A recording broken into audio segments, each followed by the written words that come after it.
I don't believe there's any true silver bullet or magic cure to Ebola. I've looked into it. There are treatments, a whole bunch of them, that are medical treatments that clearly, go from 90% dying to 10% dying. I mean, that's the numbers we've got here. David Knight has written about it. And so these aren't treatments we're selling. These aren't things we even have. This would be the medical system. It's just they're not centralized by Monsanto or the Bill and Melinda Gates Foundation to be one new vaccine or one new drug they roll out that makes $100 billion literally worldwide. More virologists have come out over the weekend and said clearly it's mutated. Now they're saying it doesn't just last 70 days in the testicles of men and sperm. Now they're saying they're finding people that it's lasting 41 days in. In fact, guys, I forgot to IM you that or email that this morning in the news list. I think it was Reuters or something, but the headline was Ebola can live 41 days in some people, I think was the headline. They're now finding it's not 21, now it's 41. Folks, the flu, you're contagious for a week. Sometimes longer, sometimes shorter. Colds, a few days. This is horrible. This is where people just walk around with Ebola for 70 days or 41 days. That's why it's so bad. It kills 70% of people. That's when you get medical care. If you don't, it's like 90. So it is a crisis because they're not even doing things to stop it.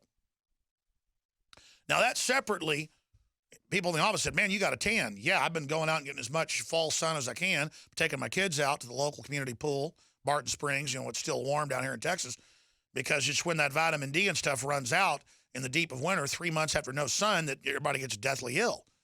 So sunlight, vitamin D, vitamin B12 is what I'm doing. Survival Shield Nascent Iodine X2. It's not a total silver bullet, though it's called silver bullet. That's the name before all this, of our colloidal silver. I'm taking that. InfoWarsLife.com. And I'm just doing that to bolster my body's natural defenses. That's the number one thing. You never hear anything in mainstream media about how to prevent Ebola or how to boost your immune system so you don't catch it to begin with. Just like it's always, we're going to beat breast cancer. We're going to find a way to cure it.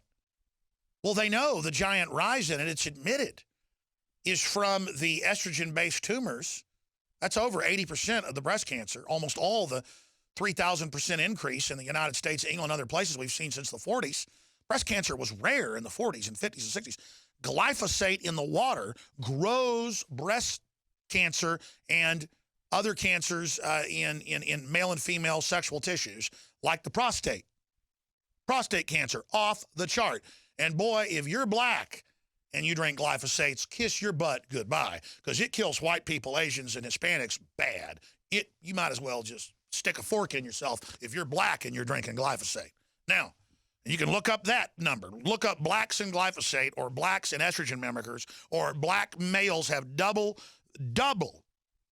the prostate cancer. Double.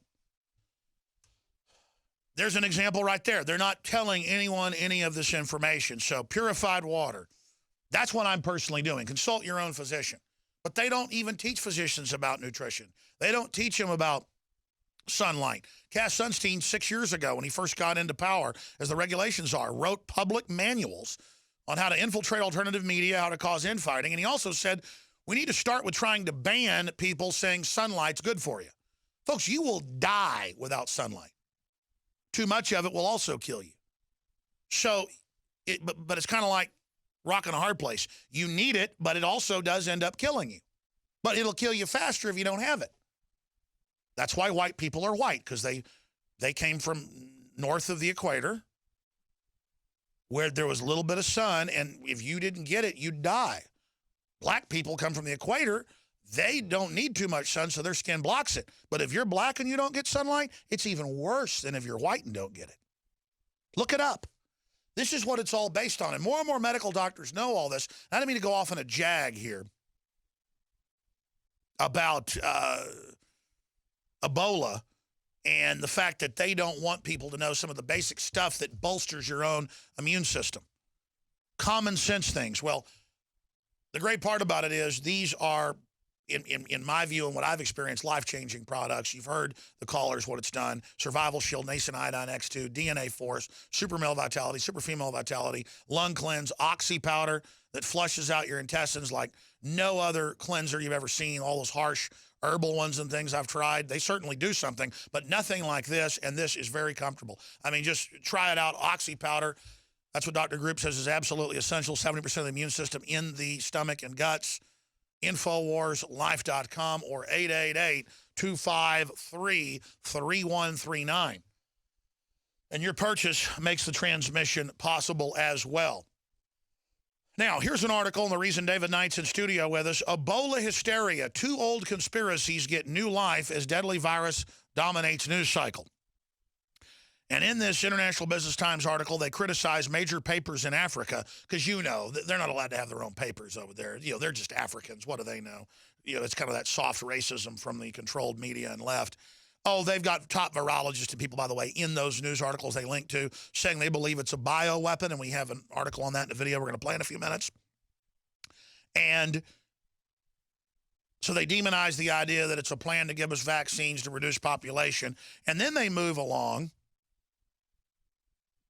after demonizing that HIV and Ebola were created by the U.S. as a biological weapon, to say that it's an attack on Obama.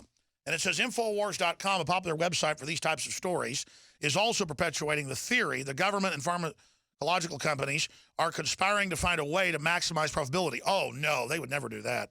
Namely, by suppressing a less costly cure to promote their more profitable genetically modified cure. Well, David Knight in his article last week that they linked to and demonized says is a possible Ebola cure being hidden from the public. And then he points out that they took a well-known treatment that isn't really a cure, but has a huge success rate. Because a cure has to do it all the time, not a treatment, okay?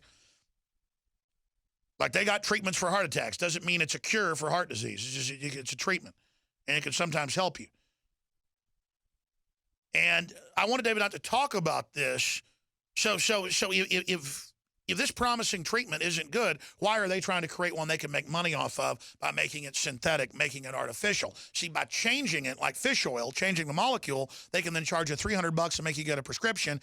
And then under the UN Agenda 21 UNESCO treaty and Codex Alimentarius run by the big corporations, they can literally ban vitamin C and fish oil, as they're doing in Europe, or lowering the allowance where you pay €100 for a little bottle of vitamin C, and the caplets are so weak they do nothing for you. See, they just lower the allowance more and more at Codex Alimentarius until it just does nothing. That's the real thing that's happening. They've already lowered vitamin C something like 10 times what it was back in the 50s. Linus Pauling won a Nobel Prize for it. So, David, I wanted you to be able to respond to this. They demonize Kurt, saying they want to profit from it and saying vaccines are coming out. They do have vaccines coming out. But your story's separate from just the vaccines. We're talking about things that are very promising as treatments that they're trying to synthetically create while blocking the one that's available right now. Big Pharma's famous for this, but they point their finger at you as if they're Moses on the mountain and say, David Knight, he's not allowed to write an article. Only International Business Times has credibility because they said so. David Knight. Yeah, Alex, there's a fundamental contradiction at the bottom of this as to why I wrote the article in the first place. They're telling people, and we saw these stories, we covered it on the nightly news back in the middle of September, the fact that there's this large black market in blood of Ebola survivors, because that's what people were putting a lot of confidence in. And we've seen Dr. Kent Brantley, who was the very first doctor to be brought back to Emory University outside of the CDC. The people surviving got it. Yes. Duncan up in Dallas didn't get it. That's right. He got, and his relatives complained about that. They said, you didn't give him any convalescent serum. You didn't give him a blood transfusion. Actually, you know, like, as you said, it's not necessarily a cure. They've had very good results with this, and they've had some tests with it. The cure is 100%, but it's a powerful treatment. That's right. But I mean, it does cure some people, I guess you could say. Exactly. Well, they did a study back in the 1995 outbreak with just 8 patients. And that's a very, very small population to try to prove that something is effective. But they did they've given these dosages of ZMapp to only 7 patients, and you see the mainstream media touting it as a miracle cure. And then you see the Gates Foundation and the Wellcome Trust pouring millions, tens of millions, hundreds of millions into this to try to mass produce it. You got all these biopharmaceutical companies as well as agricultural pharmaceutical companies gearing up to do this. And you have to look at this and say, why is this a miracle cure when the natural one is unproven? And they'll have to look at it someday in the future. That's what the WHO keeps saying. They say, well, it looks like it might be promising, but, we really haven't run any tests on this, and so we really can't pursue that. All they would have to do if they wanted to pursue this treatment would be to cheaply set up a donor registry of blood type so people get the right blood type and then screen it for disease. But they won't. Well, we know Africa's already having massive success with it in the Ebola camps. Yeah. So they already know. That's why, as you said, in the last decade, they produced a synthetic one. And that's the key. Look at how ZMapp works. ZMapp works exactly like convalescent serum has worked for the last 125 years. They had a German scientist win a Nobel Prize for this back in 1901. The idea is similar to a vaccine, except that a vaccine is supposed to give you preventive immunity. This gives you a passive immunity. In other words, when you're already sick with something, they take antibodies, not the disease, but antibodies from somebody who's recovered, and they inject that into the patient. It's really a true vaccine because you're getting real living vaccine, a body created live and putting it in. I mean, that's amazing for the T lymphocyte white blood cells to pick it up and get marching orders. Right. Real human antibodies from somebody who's survived to give your immune system a boost, because it's not going to cure you, but it would give your immune system a boost, give it a little bit of a head start on this. So that's the idea behind it. They've used it to treat diphtheria. They've used it to treat measles. They've used it to treat tetanus, a whole wide range of things. Even in the SARS outbreak, you had a Hong Kong scientist. But this is something they can't centralize like vitamins and minerals, so they're not going to let it be developed. Exactly. So what they're doing with ZMapp is they're essentially mimicking that, but using a patented, artificial, genetically modified, and a transgenic genetically modified process to do this. In other words, instead of injecting human antibodies, they give Ebola to a mouse, and when the mouse produces antibodies, they genetically modify those antibodies, and then they grow those antibodies in genetically modified tobacco plants, okay? Or they're now talking about growing it in animals so they can mass produce it using the... Here's the problem, though, and even Forbes gets into it. The problem is that this thing's mutated 300 plus times in the last 6 months. With human blood, you can always get the latest and synthesize something out of that is catching the latest bad mutation. This won't work with Big Pharma. The turnaround with the mice and the tobacco is months. Mm-hmm. Right. Sorry, go ahead. But it's also... It underscores the fact that this truly is about making profits for them, because if it wasn't about just making profits for them, they could take human antibodies and they could try to reproduce those human antibodies in a plant. But instead, they start with a genetically modified mouse antibody. Why? Because they can patent that.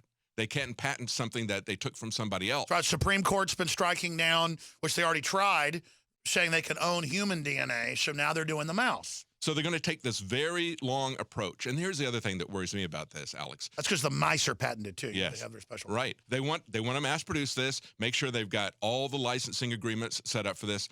Oh, of course not. They're not worried about profits, right? This is just their tax write-off for the year. Well, clearly a talking point went out, David Knight, because I've seen, let me not exaggerate, I hardly even follow it, but I get Google alerts when the news... Probably 5 articles a day saying we're horrible for saying they want profits. Mm-hmm. And then maybe 6 or 7 other articles a day saying we're insane.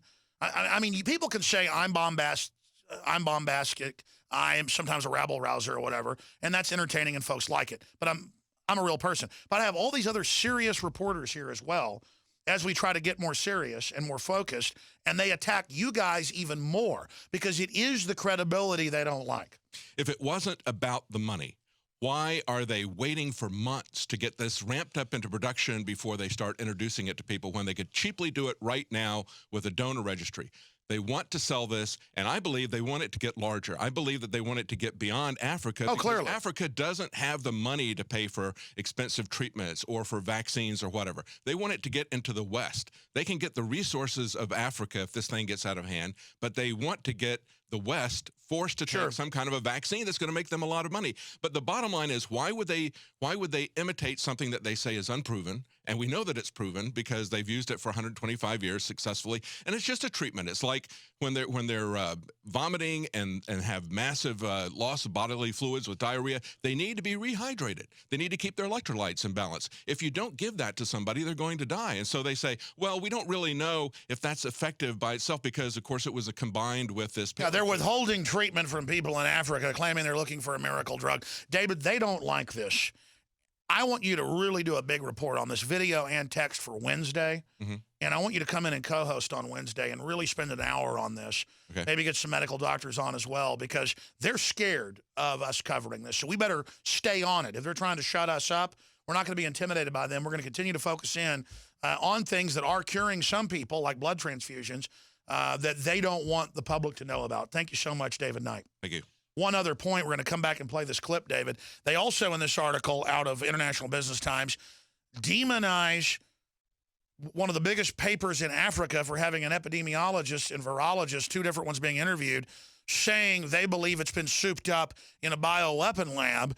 And then that article that they even link to links back to the huge trials that they had in Europe, at the EU, and in South Africa, where they admitted a secret bioweapon program between Israel, the U.S., and South Africa, where they used South Africa to produce basically a vaccine that sterilizes African women by having them create an autoimmune response to sperm. Now, this all came out and was admitted. This is why you have African Nobel Prize winners and African presidents and African virologists coming out and saying, this looks like it's been souped up. The West has labs here. We think something's going on. Well, they have to be crazy not to think that, because of the history of it, David. Oh, yeah. You had situations, of course, everybody knows the Tuskegee Institute, where they experimented back in the 1930s on black people. Right through to the 70s. Right. And what happened to that scientist who was head of that study? Well, they had a medical historian realize that after that Tuskegee study, they had a doctor who went down to Guatemala, and with the approval of the American government, did it there, and with the Guatemalan government, they did experiments on people down there without their full consent. The first story that I did, actually started even before I got here, was about the EPA doing medical experiments on people in North Carolina. With lethal gases. Exactly. What they had said were lethal levels. All right, we're going to come back. Thank you, David Knight. Great job. Wednesday, I want to hit them hard. Okay. So you got 2 days to work on this. Great job. Thank you so much. Yeah, we're drawing flack. We're over the target. When we come back, secret project created weaponized Ebola in South Africa. It's all confirmed. Oh, conspiracy theory. Coming up, I'll give out the toll-free number and give you the latest on our push to get people to go on strike. The mainstream media won't report on it, but we're getting a lot of emails and intel. Folks are staying home to lobby Congress and the media to stop West African flights, to point out that borders do matter and do something. The White House deleted our petition to stop Ebola. That's up on Infowars.com. Claimed it violated terms of service, though it didn't. I mean, we know they don't follow the petitions, but they're bully pulpits, so that's why we use them. Kit Daniels wrote about that last night. I had him reposted to the top of Infowars.com. But the article in question is by Dan Taylor on Infowars.com. Excellent article. Secret project created weaponized Ebola in South Africa in the 1980s. And this clip is from BBC News. Just like we have PBS with the weaponized Ebola here going airborne from 1990. And, of course, all the top virologists are saying it appears that this strain is beginning to go airborne. And there is a top scientist, very famous, operating out of South Africa during the apartheid era, Dr. Wouter Basson, launched a secret bioweapons project called Project Coast. It's very famous for the informed, totally unknown to the unwashed sports fans out there. And the U.S., Israel, a bunch of others, Germany, they couldn't produce race-specific weapons in their countries. So they had South Africa do it. And because most Arabs do have African blood in them, they modified the one he was developing as a vaccine that would basically make the body attack sperm, a woman's body. And this is clearly already in use. But he was also producing weaponized Ebola. But how dare those Africans that are constantly being tortured, constantly being attacked, constantly being tested on first. But you won't hear that from Jesse Jackson. He'll just tell you how there's racist white people all day running around. No, the average white person is not running around racist, okay? They're a bunch of bleeding heart twits that'll turn their guns in if they're told to because they don't want to be called racist. But the people running it at the UN level, you better believe they want to kill black people. And they want to sterilize them. And all this stuff that gets tested on them gets ended up used on everybody. So let's go ahead and go to this clip. Here it is.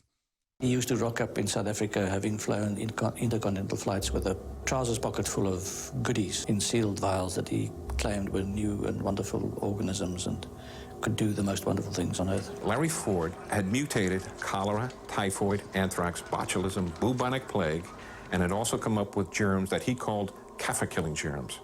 Kaffir, as you may know, in Afrikaans, is the equivalent of the N-word. So these are germs that were specifically engineered to kill only black people. The full clip's 8 minutes long. It's up on Infowars.com right now. Oh, but the International Business Times made fun of me. Don't do that. I'm going to fall down and cry. Oh, I'm so scared. I got in this to fight, bastards. You understand that? I got in this to stand up for innocence. Okay, and I don't want to hear there are too many black people.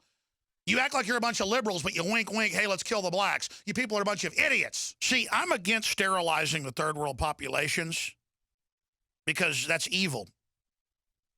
But it doesn't mean then that I want to see what's left of the third world population turned against the West, brought in to be turned into socialist, to suckle from the same government mammary gland that gives them poison vaccines, to be political fodder, to take my guns and my family. Comprende?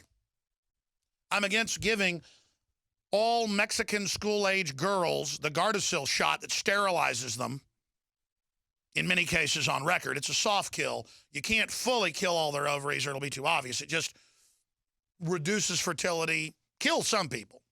But it's come out. We knew 9 years ago it was a bioweapon connected to Bill and Melinda Gates. And, it's come out now. A bunch of countries have banned it. So I get up here, and I don't get praised down at the Mexican-American Center that's here in Austin, especially a giant Hispanic clan base, bashing white people all day. And, of course, if you go to that place, you're not going to hear anything about don't take the Gardasil shot. It's all, government loves us, take the shot. Yeah. I mean, this is just, it's so frustrating to have the new Black Panther Party saying they hate the crackerhead Alex Jones because I don't want to kill all the black people, but I don't embrace all their baloney. And then I get to have a subsection of Hispanic folks funded by big corporations into their own race-based group with the big Ford Foundation and Bill and Melinda Gates Foundation funding them.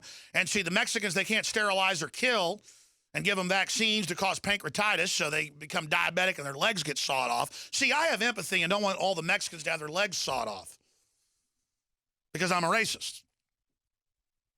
See, if I would just act trendy and liberal and go, oh, I love everything. Oh, open borders are good. Then I could secretly go to cocktail parties and talk about how much I hate minorities. But because I don't hate minorities, which are the majority worldwide, I'm evil. See, I get attacked by the ADL because I fight Nazism and show that our government helped fund it and brought a bunch of them over here. Just like everybody else that fights Nazis gets attacked by the ADL. Now, if you're actually a Nazi collaborator that helped round up thousands of people and is proud of it and does 60 Minutes interviews about it, George Soros, you get awards. If you were known to wear Nazi uniforms and Heil Hitler and hand out Hitler speeches on records and tell Rolling Stone you want to be like Hitler, then you get awards from the ADL. You're Arnold Schwarzenegger. I just want to point that out, that I just admit it. I'm a horrible person because I want to live and let live and work for everybody to have a better future, and I don't want to kill all the black people, and I don't want to sterilize them, and I don't want to give them AIDS, and I don't want to give them Ebola, and I don't want to kill the Hispanics, and I don't want to kill the Asians, and I don't want to kill the white people, and I don't want to hear I'm inherently bad because I'm European. And I'm sick of hearing, anything that white culture being demonized and attacked. The globalists are scientific. They're playing us all off against each other, and it's a giant joke. That's why I want to throw up when I see Al Sharpton, FBI, informant. It's always the same, these people. It's like Hal Turner, the FBI informant. He spent over 10 years attacking me every day almost and saying I should be taken out and threatening judges and, you know, all this stuff. And I knew he was a Fed. And when hackers got into his email and proved he was a Fed, the Feds shut him up and put him in prison, even though it came out in the trial in Illinois that he was an FBI national security asset. So that's what you guys get that work for the system. You ought to be proud of yourselves. And of course, that's what I'm saying. Most white supremacist leaders are government. And then the black racist leaders are government as well. And I'm just sick of all of you. I don't want my conscience on any abortions or any dead black babies or anything else dead. No other dead humans, okay? I'm not part of this. I'm not going to be part of it.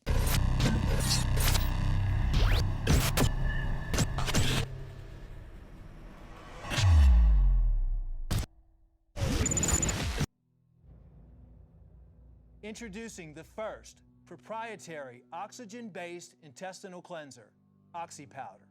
Backed by real FDA-approved phase 1, 2, and 3 clinical trials. People are suffering from all kinds of digestive issues these days. All the toxins from the air, the food, the water, ultimately ends up in the gut or affects the gut. My main focus was to come up with a remedy for this, something that's safe and effective that anyone can take on a regular basis to keep their intestinal lining clean. My recommendation is to clean your intestines at least 2 to 3 times a week to prevent the toxic buildup from going into your bloodstream. Take your health into your own hands and start cleansing your body today with OxyPowder. Secure your OxyPowder today at InfoWarsLife.com. That's InfoWarsLife.com.